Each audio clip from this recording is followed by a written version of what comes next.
Magluluto tayo ngayon ng manok at i-marinate natin ito ng bawang. Yan, fresh na bawang yan.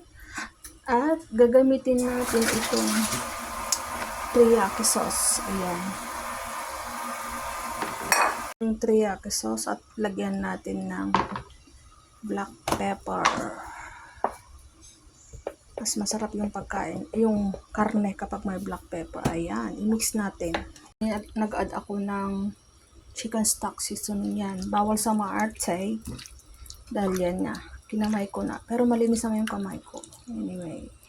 Yung manok na marinate ng teriyaki sauce with fresh garlic.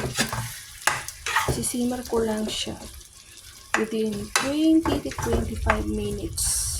Ayan.